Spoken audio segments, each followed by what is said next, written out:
sa Papa Dudut Stories, ikaw ay hindi nag-iisa.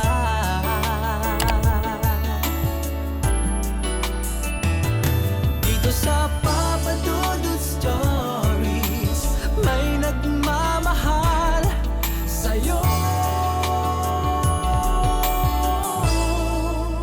Papa Dudut Stories, Papa Dudut Stories. Dear Papa Dudut, sa lahat po ng mga nakatutok ngayon, huwag pong kalimutan mag-like, mag-share at mag-subscribe. Maraming salamat po sa inyong lahat.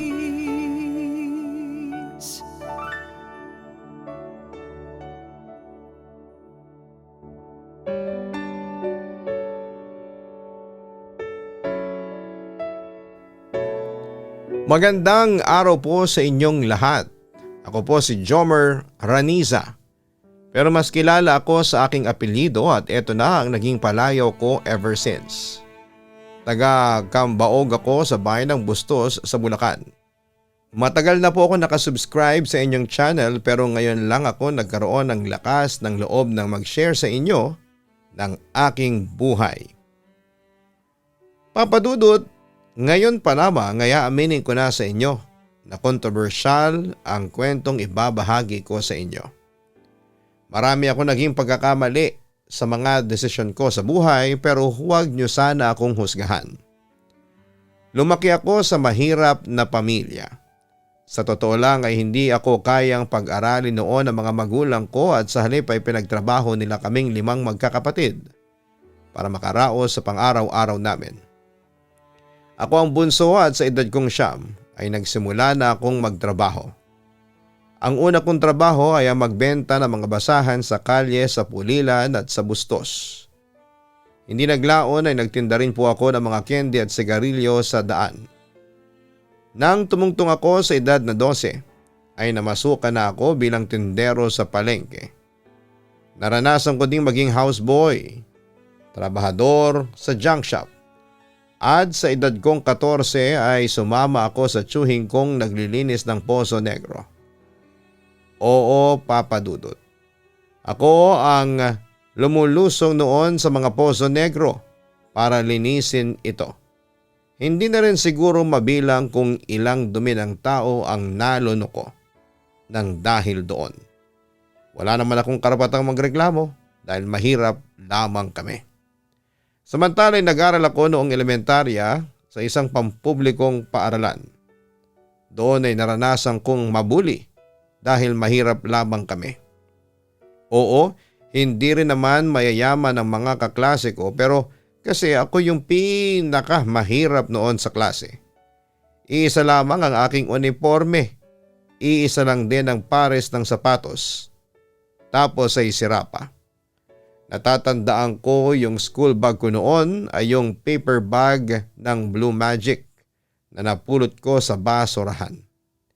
Iisa lang din ang baong kong lapis, ballpen at yung notebook ko ay yung may mga mukha ng mga artista at tinahin ng yarn. Okay lang sana kung hindi lang yung recycle mula sa mga notebook ng mga kapatid ko. Dahil sa kakapusan ko noon kaya madalas akong asarin, laitin at pagtawanan ng mga kaklase ko. At maging teacher ko. Kaya sinumpa ko talaga sa sarili ko na gagawin ko ang lahat para lamang umasenso. Kasi hodang may matapakan akong iba. At yun nga Papa Dudut, doon na nagsimula ang buhay ko na puno ng galit, inggit at insecurities sa buhay. Nasa honor roll ako nung elementary at high school. Ako ang top 2 sa klase namin. Pero sa kabila noon ay hindi ako popular sa klase dahil ang lahat ng atensyon ay nasa top 1 namin. Katulad nung elementary ako, grade 6, syempre ay pukpukan ng laban kasi candidate ako sa pagiging valedictorian. Pero may mas matalino sa akin si Benjun. Threatened ako sa kaklase kong yon kasi napakatalino talaga niya. At siya ang ini-expect na magiging valedictorian sa batch namin. Hindi ko yon matatanggap, Papa Dudut, kasi gusto ko maging valedictorian Gusto kong patunayan noon na kahit mahirap lamang ako ay kaya kong manguna sa klase. Pero dahil kay Belgian ay naging imposible ang pangarap ko. Nanggagalaiti po ako sa galit at inggit. Lalo na kapag pinupuri siya ng mga kaklase ko at guro ko. By the way, hindi lang siya matalino. Gwapo rin siya dahil ang tatay niya ay Belgian at ang nanay niya ay mestiza. Kaya nga ang bansag sa kanya ay Stefano Mori. Sa mga batang 90s, alam kong kilala niyo si Stefano Mori ng grupong GCS na kinabibilangan din nila John Prats at Carlo Aquino. So yun nga, ganon ang itsura ni Belgian. Kaya marami ang humahanga sa kanya. Sa kabilang banda ay hindi naman siya mahirap pero pinag-aral siya ng mga magulang niya sa public school para matuto ng kagandahang asal. Well, pagdating sa values education at pagdidisiplina, nangunguna ang mga public school teachers. Anyway, sobra akong naiinggit. Lalo na kapag pinupuri siya ng lahat tapos kapag pinagkukumpara kaming dalawa ay palagi siyang panalo. Papadudot ng mga panahong yon ay umaapaw na ang aking salo. Kaya naman nag-isip ako ng paraan kung paano ko siya matatalo. Kung paano siya matatanggal sa pagiging candidate for valedictorian.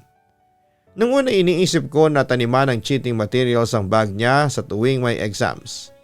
Pero naisip ko na masyadong matalino si Belgian at sigurado akong mabubuking niya ako. At baka imbis na siya ang mapahamak ay sa akin yon mapunta. Hanggang isang araw, nagkaroon kami ng grouping sa section namin para sa isang play. Kung hindi ako nagkakamali, ang play ay base sa tulang Oh Captain, My Captain ni Walt Whitman. Tungkol ang play sa assassination kay US President Abraham Lincoln. Gustong-gusto kong maging bida noon at nag-volunteer ako na maging Lincoln. Pero papadudot. Nagkaisa ang mga kaklase ko na ibigay ang role na yon kay Belgian. Galit na galit ako noon at nagprotesta pa ako. Pero sa huli hindi rin nila ako pinansin dahil yung direktor ng play namin ay si Belgian din. To my disgust, nilagay lang ako sa isang extrang role. Kaya tumanggi ako at sa halip ay nag-volunteer na lamang akong gumawa ng props. Pero papadudot. Lalong nag-umapaw ang galit ko noon kay Belgian dahil sa ginawa niya sa akin. Samantala 3 days bago ang nasabing play ay nagpa siya ang mga kaklase ko na mag-practice sa bahay ng kaklase kong si Robin. Nung marinig ko yon ay nag-alinlangan ako kasi delikado. Delikado kasi alam ko na yung bahay ng kaklase ko ay kilalang drug den sa lugar namin. At kilala ko ang dalawang kuya ni Robin na sina Kuya Baste at Kuya Tantan. Mga nasa edad 20 anyos pataas na ang dalawang yon at kilala ko sila bilang mga pusher. Bakit ko kilala? Dahil ilang beses din akong nag-deliver ng package na pinapadala nila sa akin para ibagsak sa location ng kanilang kliyente. Pinagkakatiwalaan nila ako dahil sa mura kong edad pero madiskarte na ako. Bukod sa never akong pumalpak. Kaya ayun nga papadudot, nagulat talaga ako nung sabihin nila Belgian na doon kami kina Robin magpa-practice. Kinausap ko naman si Robin kung bakit siya pumayag. Ading na baka pagdating namin doon ay paalisin kami ng dalawang kuya niya. Pero sabi naman ni Robin ay doon kami sa katapat na bakanting lote magpa-practice. And fast forward, pagdating sa bahay ni na Robin ay agad kaming nag-practice habang nakipagkwentuhan naman ako kina Baste at Kuya Tantan. Habang nasa pintuan kaming tatlo, tinanaw namin ang mga kaklase ko na nagsisimula ng mag-practice. Ranisa, dapat ikaw ang bida. Mas matangkad ka kaysa dun sa bida. Wika ni Kuya Tantan sa akin. Gusto ko sana kuya kaso epal yang si Belgian. Bida-bida masyado. Kaya ayun, siya na ang direktor, siya na ang scriptwriter, siya pa ang bida. Sabi ko habang disgusted ako sa kaklase kong yon. Siya ba'y makakalaban mo sa pagiging valedictorian? Usisa naman ni Kuya Baste. O Kuya Baste, siya nga. Kaya salutatorya na lang ang inaasahan ko. Sagot ko. Inaaway ka ba niyan? Niyayabangan? Muling tanong ni Kuya Tantan sa akin. Isa siya sa mga nambubuli sa akin. Palagi niya rin akong niyayabangan. Minsan pa nga iniinsulto pa niya ako dahil sa suot kong uniforme. Wag na raw akong pumasok sa school namin kung wala akong matinong uniformeng maisusuot. Kwento ko. Nakita ko naman ang galit sa mukha ng dalawang kaibigan ko. Aba, walang iya pala talaga yung kaklase mong yan ah. Gusto mo basagin namin ang mukha niyan? Mawawala ang pagka-Stefano Mori niyan, sinasabi ko sa'yo. Wika pa ni Kuya Baste sa akin na halatang gigil na gigil sa kaklase kong bida-bida. Gusto mo makaganti dyan sa mayabang mong kaklase? O sisa naman ni Kuya Tantan? Oo, syempre, pero huwag niyong saktan. Baka sumabit pa kayo tapos madamay pa ako. Tutol ko naman. Nakita kong napangisi si Kuya Baste. Alam ko na kung anong gagawin sa batang yan nang hindi natin siya sinasaktan. Aniya habang tinatapik ang balikat ko. Sisiguraduhin naming ikaw ang magiging valedictorian ng school ninyo. Dagdag pa niya. Pagkatapos ng practice ay muli akong tinawag ng dalawa kong kaibigan. Doon ay inabot sa akin ang box na kasing laki ng box ng Curly Tops. Nakabalot sa dyaryo at may note na nakapaloob at ang nakasulat ay Belgian. I-deliver mo ito kay Alvarez. Ingatan mo ito. Kuya Baste, anong laman ito? Tanong ko. Basta bukas, pagdating mo sa school, huwag mong ipapakita yan sa sino man, lalo na sa teacher mo. Tapos kapag break time ninyo at wala yung mga kaklase mo, pasimple mo itong ilagay sa bag ni Belgian. Siguraduhin mong walang makakakita sa iyo ha. Tumango naman ako sa sinabing yon ni Kuya Baste. Kapag nailagay mo na ito sa bag niya, i-text mo agad sa akin. Eto, pahihiramin kita ng luma kong cellphone. Pagkatapos mo kong i-text, burahin mo agad yung minessage mo sa akin dun sa send inbox. Naintindihan mo ba? Oo kuya, ang sabi ko naman. Good luck Ranisa. Kapag nagtagumpay ka dyan sa task mo, sinasabi ko sa'yo, ikaw na ang valedictorian. Ang sabi ni Kuya Baste. Siyempre lalo naman akong na-excite at ginanahan akong pumasok sa school kinabukasan. At noong mag-break time kami ay pasimple akong lumapit sa bag ni Belgian at ipinasok ko sa kaloob-looban ng bag niya ang box na binalutan ng dyaryo. Sinigurado ko na nilagay ko yon sa pinakailalim para hindi yon makita agad ni Belgian. Tapos ay lumabas na ako para hindi magsuspetsya sa akin ang mga kaklase ko. At pagkalabas ko ay agad kong tinext si Kuya Baste na nailagay ko na sa bag ni Belgian yung pinalalagay niya sa akin. Fast forward makalipas ang 2 oras. Habang naghihintay na matapos ang klase namin ay biglang may mga dumating na mga lalaking guro at principal sa classroom namin at kinausap ang aming teacher. Pagkatapos ay lumapit ito kay Belgian at inutusan siyang buksan at ibuhos lahat ng laman ng bag niya sa kanyang desk. Dali-dali namang sumunod si Belgian at doon ay nilabas niya isa-isa ang laman ng kanyang bag. Nang biglang mailabas niya ang maliit na box na nilagay ko sa kanyang bag. Nang makita ito ng teacher namin ay kinuha niya ito agad sa kamay ni Belgian. At nang buksan niya ito ay tinawag niya ang principal at 2 lalaking guro. Bagamat hindi pinakita sa buong klase ang laman ng box ay natanaw ko mula sa pwesto ko na inangat ng principal na isang pakete tapos ay inilagay din agad sa box. Pagkatapos noon ay ineskorta ng 2 lalaking guro si Belgian. Sumunod naman ang principal pati ang teacher namin. Siyempre nagtaka lahat ng estudyante at yon ang naging topic ng lahat hanggang sa matapos nga ang klase. Kinagabihan ay tumawag sa akin si Kuya Baste kung ano ang nangyari sa school namin at ikinuwento ko sa kanya ang nakita ko. Tawa lang ang sinagot nito sa akin. Hindi niya sinagot ang tanong ko kung ano ang laman ng box na nilagay ko sa bag ni Belgian. Kinabukasan isang balita ang sumalubong sa akin. Suspended na raw si Belgian.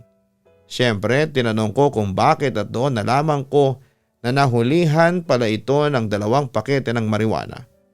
Ang suspetsya, drug pusher daw si Belgian at kapag napatunayan daw na totoo ito, ay pwede raw itong ma-expelled sa school namin. Nang marinig ko yon ay napangiti ako, Papa Dudut. Sa puntong yon ay pinagdarasal ko na lamang na sana ay ma-expelled na ng tuluyan si Beljon. Nang sa ganoon ay ako na ang valedictorian. Sa kabilang banda naman, nang kausapin ko si Kuya Baste at Kuya Tantan tungkol sa mga nangyari kay Beljon ay nagulat ako na si Kuya Tantan palang tumawag sa school namin at nagtip na may 2 marijuana si Beljon. Nagulat ako pero sinabi kong natuwa ako sa ginawa nila para sa akin. Nagpasalamat din ako sa kanila dahil sa ginawa nila malaki nga ang posibilidad na maging valedictorian ako. Samantala lumipas ang 3 araw na balita na lang namin na tuluyan nang na-expelled si Beljon sa school namin. Lahat ay malungkot maliban lang sa akin pero syempre hindi ako nagpahalata. Dahil doon ay sa akin na nakafocus ang atensyon nila. Dahil ako na ang nangunguna sa klase. Syempre tuwang-tuwa na ako kasi napupuri na ako ng mga teachers ko. Natigil na rin ang pambubuli sa akin dahil sa bagong status ko sa aming klase. And to make the story short, ako ang naging valedictorian. Yun nga lang nahati ang atensyon ng lahat dahil sa balitang namatay si Beljon. Oo, nagpakamatay daw ito madaling araw bago ang graduation namin. Natagpuan na lang daw si Beljon na nakabigti sa terrace ng kanilang bahay. Nainis ako noon, Papa Dudut, dahil kahit sa huling hininga ay naagaw ni Beljon ang spotlight sa akin. Pero hindi na ako nagalit noon kasi hindi na niya maaagaw pa sa akin ang titulong pinapangarap ko.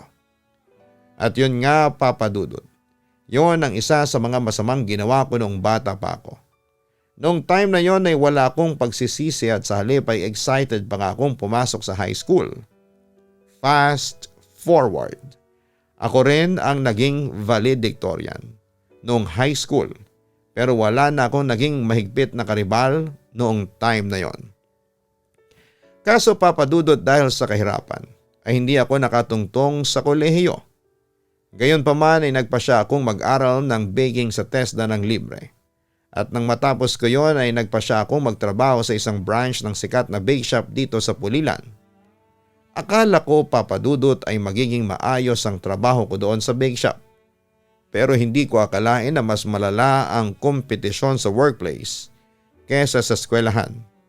At ng mga panahong yon ay muling nanumbalik ang mga insecurities ko. At isa sa mga kinaiingitan ko noon ay si Robert. Kilala siya bilang pinakamatagal ng baker. 50 anyos na siya pero kailangan pa rin kumayod para sa gamot ng asawa niyang may sakit sa bato. At ako naman ang bago niyang partner. Mabait naman si Robert sa akin, sa katunayan ay tinuring pa niya akong parang tunay na anak. Tuwing tanghalian ay hati kami sa baon ni Robert na pritong isda at kanin. Ranisa, pag napagod ka, upo ka lang muna. Ako na ang tatapos ng ibang mga gawain dito. Madalas sabihin sa akin ng matanda. Bata ka pa, marami ka pang mararating. Basta, huwag kang makakalimot lumingon sa pinanggalingan. Payo pa ni Robert. Lumipas ang 1 taon, nag-anunsyo ang management. Naghanap sila ng supervisor. Malaki ang sahod, may opisina at hindi na kailangang maglinis ng kubeta. Ang labanan ay sa pagitan ni Robert at ako. Nabalitaan kong gustong-gusto raw ako ng management kasi bukod sa hardworking ako ay matalino pa raw. Kaso ang problema ay mas magaling daw si Robert pagdating sa sales at marketing. So mas malakas ang chance niya kesa sa akin. Bukod pa roon ay lamang si Robert dahil mahal ito ng empleyado. At mas may experience ito kesa sa akin. Kaso ng mga panahong yon ay hindi ko yon matanggap.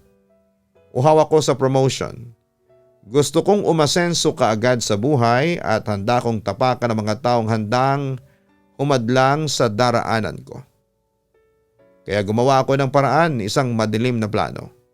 Habang nagkakape si Robert, palihim na kinuha ko ang nawawalang iPhone ng isang manager na napulot ko sa lobby. Sa halip na isauli ay siniksik ko ito sa ilalim ng lumang bag ni Robert sa locker room. Pagkatapos ako mismo ang nagsumbong sa security. Sir, parang nakita ko po si Robert na may tinago kanina. Hinalughog agad ng guard ng bag ni Robert at yun, huli. Wala na siyang nagawa pa. Nanlaki ang mga mata ni Robert nang ilabas ng gwardya ang iPhone mula sa kanyang bag. Hindi akin yan. Hindi ko magagawa yan. Mangiyak-iyak na sigaw ng matanda. Nanginginig ang kanyang mga kamay. Tumingin siya sa akin at nagmamakaawa ang mga mata. Umaasang ipagtatanggol ako ng tinuring niyang anak. Pero umiwas lamang ako ng tingin at yumuko. Dahil sa theft, tinanggal agad si Robert. Walang separation pay, walang retirement benefits, pinalayas na parang kriminal matapos ang 30 taong serbisyo. Ako ang na-promote at naging supervisor. Isang buwan ang lumipas, nakuha ko na ang unang sweldo and uniforme at ang pwesto. Pero hindi ako makatulog. Gabi-gabi nakikita ko ang nanginginig na mga kamay ni Robert. Minsan ay napapanaginipan ko pa siya. Isang araw ay nagsira ako at kinuha ang gamit ko sa locker room. Nang mapansin kong may nakaipit sa lumang locker ni Robert, isang gusot na sobre. Ang nakasulat sa labas ng sobre ay for Anissa from Robert. Dahil naman sa curiosity binuksan ko ito. May lamang 2,000 piso at isang sulat na halatang sinulat ng nanginginig na kamay. Anak Ranisa, alam kong ikaw ang naglagay ng cellphone sa bag ko. Nakita kita sa salamin ng locker habang nagpapahinga ako. Hinayaan lang kita at may isa pang nakakita sa iyo. Pero natakot magsumbong. Hindi kita sinumbong dahil alam kong mataas ang pangarap mo. Narinig ko kasi nung isang linggo na kailangan mo ng pera para sa nanay mong nagkasakit. Alam kong mas kailangan mo ng promotion na ito kesa sa akin. Kaya hinayaan na lang kita. Matanda na ako, konting panahon na lang ang itatagal ko sa mundong ito. Ikaw ay nagsisimula pa lang. Sana'y makatulong ang promotion mo sa pamilya mo at sana sa pag-angat mo ay huwag mong hayaang kainin ng ambisyon ng puso mo. Pinapatawad na kita. Itong 2,000, ito lang ang naipon ko. Pandagdag sa gamot ng nanay mo. Ingat ka palagi.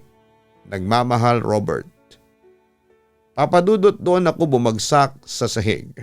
Humahulhol ako nang walang tunog habang hawak ang sulat at ang pera.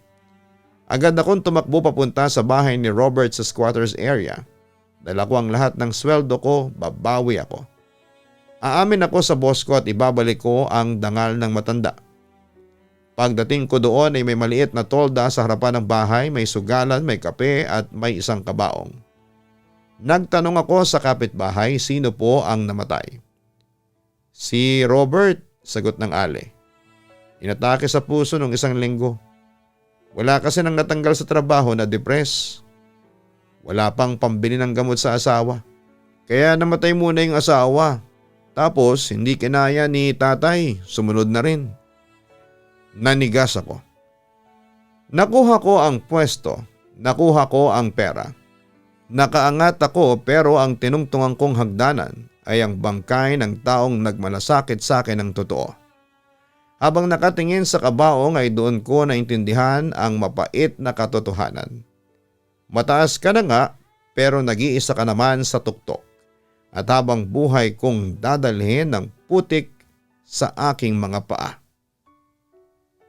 Noong sandaling yon habang naglalakad ako palayo sa bahay ni Robert, nagulat ako nang may natanaw akong 2 lalaki na nakatayo at nakatingin sa akin.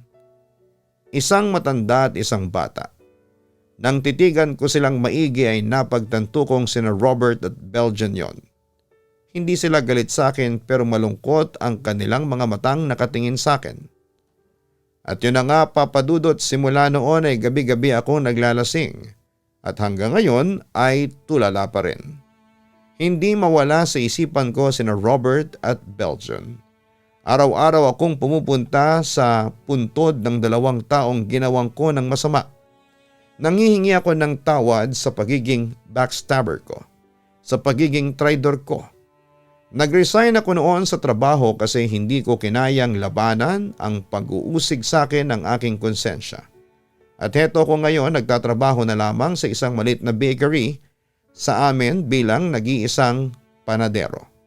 Nagtiyaga sa maliit na kita at hinihintay na lamang kung kailan ko pagbabayaran ang mga kasalanan ko sa Panginoon at kina Robert at Belgian. Papadudot, hanggang dito na lamang ang sulat ko at sana po ay mabasa mo ito. Inaasahan ko na rin na ibabasa ko ng mga tagapakinig. Oo, nagkamali ako at pinagsisihan ko na po yon. At kung pwede lang maibalik ang nakaraan, ay itatama ko ang aking mga pagkakamali. Muli, maraming salamat at magandang araw po sa inyong lahat. Lubos na gumagalang, Raniza. Maraming salamat kay Raniza sa lakas ng loob na maibahagi ang iyong kwento sa amin. Walang masamang pangarap o ambisyon. Pero sana'y matuto tayong lumaban ng patas. Abutin natin ang ating mga pangarap nang walang inaagrabyado o tinatapakang ibang tao. Huwag tayong maging makasarili at isipin din natin ang ating kapwa. Tandaan ang pagtapak sa iba para lang umasenso ay siya ring ikababagsak mo pagdating ng panahon. Hindi natutulog ang Diyos at lahat ng nagagawa nating kabutihan o kasalanan sa ating kapwa ay ating pagbabayaran sa tamang panahon.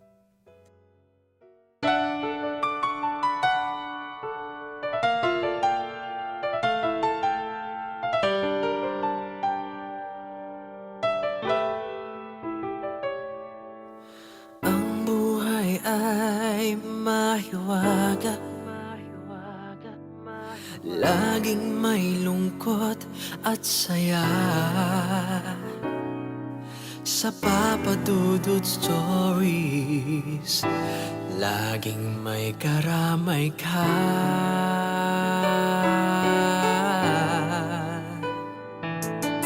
Mga problemang kay bigat, dito ay pakikinggan ka. Sa Papa Dudut Stories, kami ay iyong kasama. Dito sa Papa Dudut Stories, ikaw ay hindi nag-iisa.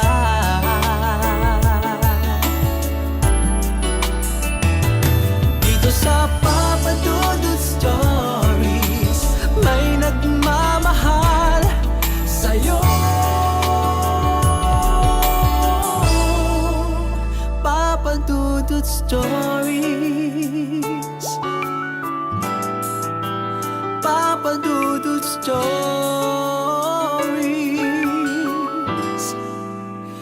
Papa Dudut Stories. Matakot, kabahan sa mga kwentong nakakagimbal sa Ka-Istorya YouTube channel with daily post at 7 p.m.